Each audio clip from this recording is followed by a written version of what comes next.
Colombianos, el periodista Yoir Ackerman en su columna de este fin de semana para el diario El Espectador le pegó tremenda zarandeada al uribismo con el tema de Andrés Felipe Arias. Recordemos que el pasado miércoles 13 de mayo la Corte Constitucional aplazó la decisión sobre una tutela que interpuso el exministro para que le den el beneficio de una segunda instancia. Entonces, por eso el uribismo anda alebrestado en redes sociales diciendo que todo es una persecución política y que ahora si le dan la segunda instancia sí se va a defender como no pudo hacerlo hace algunos años cuando la Corte Suprema de Justicia lo condenó a 17 años de prisión. Entonces andan con todo ese cuento montando una imagen, una historia de Andrés Felipe Arias como si hubiese sido un perseguido político, un perseguido por la justicia sin ninguna prueba, según dicen ellos.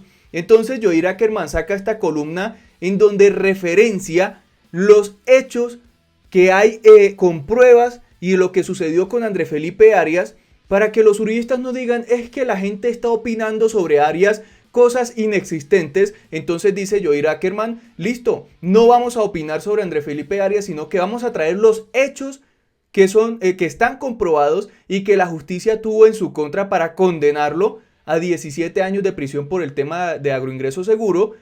Entonces con esto los deja callados y sin argumentos para salir a decir es que Andrés Felipe es un perseguido político y nunca se pudo defender como debe ser y por eso está solicitando la segunda instancia. No se les haga raro que en llegado caso Andrés Felipe salga de la cárcel por algún hecho, un caso hipotético, el uribismo lo ponga como presidenciable. Eso puede suceder con este sector político. Entonces dice Yoir, muchas opiniones existen alrededor del caso del exministro Arias y su condena por agroingreso seguro se ha convertido en un importante tema de debate nacional. Mi opinión es que, si bien a Arias se le puede garantizar su segunda instancia apelando a una argumentación sobre los derechos fundamentales, la Corte Constitucional solo debería basarse en los hechos para hacerlo. Por eso mi opinión no importa y más bien encuentro necesario enlistar algunos hechos de este caso sin opiniones. Entonces acá procede a dejar callados a todos estos uribistas con este caso. Las actuaciones de la Corte Suprema nunca fueron arbitrarias ni pueden suponer que Arias sea un perseguido político, que ese es el argumento que utiliza el uribismo para defender a Arias, que todo es una persecución política. Cuando les encuentran algo a Álvaro Uribe, a cualquier político del Centro Democrático o a algún político uribista, salen a decir que todo es persecución política, que ellos nunca han hecho nada y si lo hicieron pues todo fue a sus espaldas. Así de claro y así sencillo. Esa hipótesis absurda que repite Uribe, machacando el mensaje de persecución y sacando videos argumentando como prueba reina que Arias no se robó ni un peso, se desvirtúa si se considera que por estos mismos hechos no solamente, la Corte ha fallado en su contra. Y aquí donde viene lo bueno, aquí donde viene un tema que el uribismo no toca en sus supuestos argumentos en las redes sociales y medios, sino también la Procuraduría de Alejandro Ordóñez, hoy embajador del gobierno aliado de Arias, al igual que la Contraloría, porque Alejandro Ordóñez también en su momento persiguió a Andrés Felipe Arias por todo lo que había sucedido. ¿Y quién es Alejandro Ordóñez? Un amigo político del uribismo que está trabajando para este gobierno que supuestamente defiende a Arias. De la misma manera, el exministro fue acusado por la Fiscalía General de la Nación en cabeza de Vivian Morales en su momento, hoy embajadora de Colombia en Francia, nombrada por el presidente Duque. Entonces, si existió persecución política, fue perpetrada por personas que hoy son miembros del mismo Centro Democrático, que son aliados del Centro Democrático y hacen parte de este gobierno, quien supuestamente pues protege al exministro Arias, lo cual demuestra para Yoir Ackerman que no existe ninguna persecución política. Se desvirtúa todo ese argumento de supuesta persecución cuando uno mira que Vivian Morales, Alejandro Ordóñez y la Corte Suprema coincidieron y hoy esas personas son aliados políticos del uribismo. Si hubiese una persecución por parte de Ordóñez, de Vivian Morales, el uribismo nunca se hubiese aliado con ellos. Ahí sí ya quedan como calladitos los uribistas en ese sentido, pero esto se pone aún mejor porque Yoir Ackerman trae los hechos claros, concretos, para desvirtuar todo este tema del uribismo y dejarlos callados. Decir que Arias no se ha robado un peso puede ser parcialmente cierto porque al parecer no se robó un peso, sino que direccionó la plata de los subsidios de agroingreso seguro para personas cercanas a Uribe, cercanas a él, y supuestamente buscar salir beneficiado en otros temas que ahorita vamos a ver. Pero el Código Penal contempla otros delitos que dan prisión fuera de ese. Este es el caso de la celebración de contratos sin cumplimiento de los requisitos legales y el peculado por apropiación a favor de terceros cometidos por Arias. Efectivamente, por eso lo juzgó la Corte. Y ese está aprobado documentalmente. Y ojo, gracias a la investigación que se realizó por parte de la revista Cambio, que ya no existe, se comprobó que al menos 26.000 millones de pesos de agroingreso seguro se fueron para familias o empresarios o personajes que le aportaron dinero a las campañas políticas de Álvaro Uribe Vélez y estaban aportando dinero en ese momento a la naciente o creciente campaña política presidencial de Andrés Felipe Arias. 27.000 millones para familias de la costa, el valle, norte de Santander, y está demostrado que miembros de esa familia, como dice Joel Ackerman, eran cercanos a Uribe y le habían donado dinero, y habían donado dinero a Arias. ¿Cómo hacen para desvirtuar eso los uribistas si son hechos comprobados? Pero no para ahí.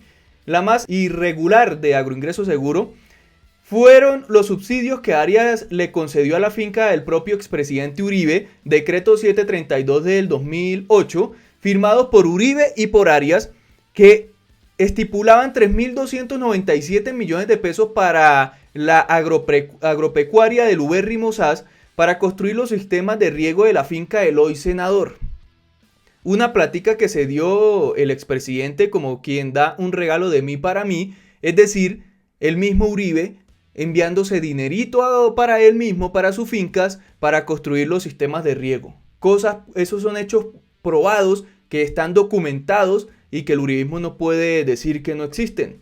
Desviémonos un poco, dice Joel Ackerman, y esto es bastante interesante. Resulta que Andrés Felipe Arias vendió en el 2017 su lindo apartamento de 270 metros cuadrados. El exclusivo conjunto donde queda el bien se llama Cerros de los Alpes en Bogotá. Y ese fue un apartamento que compró en 2010 y lo vendió en el 2017. Pero ustedes dirán, ¿qué tiene de raro que haya comprado un apartamento? Pues resulta que él, cuando fue a comprar ese apartamento que comercialmente estaba valuado en 1.200 millones de pesos, lo compró en 700 millones de pesos. Se lo dejó la familia a la cual se lo iba a comprar, se lo dejaron en 700 millones de pesos. Pero la gente diría, ¿cómo así que le bajaron hasta 700 después de estar en 1.200 comercialmente evaluado? Pues resulta que uno de los subsidios de agroingreso seguro que desvió Andrés Felipe Arias se fue para las empresas familiares que eran dueñas de ese apartamento. Y ellos recibieron más o menos 1.100 millones en subsidios de agroingreso seguro, según revela Joel Ackerman. Obviamente eso lo iban a rebajar si recibieron tanta plata, pues le rebajaron más o menos 500 millones de pesos de descuento, pero recibieron 1.100 en subsidios de agroingreso seguro. Y dice Joel, hoy por ti, mañana por mí. También está el hecho probado cuando el ministro de Agricultura que reemplazó a Andrés Felipe Arias, Andrés Darío Fernández Acosta, le pidió al Instituto Interamericano de Cooperación para la Agricultura, entidad involucrada en agroingreso seguro, que ofreciera un empleado que pudieran sacrificar para poder librar a Uribito del escándalo. Es decir, este señor que estaba reemplazando a Andrés Felipe Arias en el Ministerio de Agricultura le pidió al ICA que sacrificaran a un empleado para que ese fuese el chivo expiatorio para que Andrés Felipe Arias no se viera involucrado en ese escándalo. Claramente el ICA no aceptó eso y se conoció finalmente por las investigaciones que realizaron las autoridades que este personaje le había solicitado a este instituto tal cosa que era ilegal. El ICA dijo, no, eso es algo ilegal, nosotros no vamos a hacer eso. Y finalmente quedó consignado en un cable diplomático que se envió a Washington de la reunión del 22 de enero del 2010 que se dio en la Embajada de Estados Unidos en Colombia entre los asesores del embajador de ese momento y miembros de el ICA. Imagínense el tipo de personajes que había en ese gobierno y detrás de Andrés Felipe Arias. Y esto está comprobado, documentado. Es importante recordar que Fernández Acosta fue nombrado por decreto presidencial el 9 de febrero del 2009 para asumir el ministerio en pleno momento de crisis por el escándalo de agroingreso seguro, un año después de ser nombrado para proteger a Arias ya estaba pidiéndole al ICA que seleccionara a un empleado que pudieran sacrificar.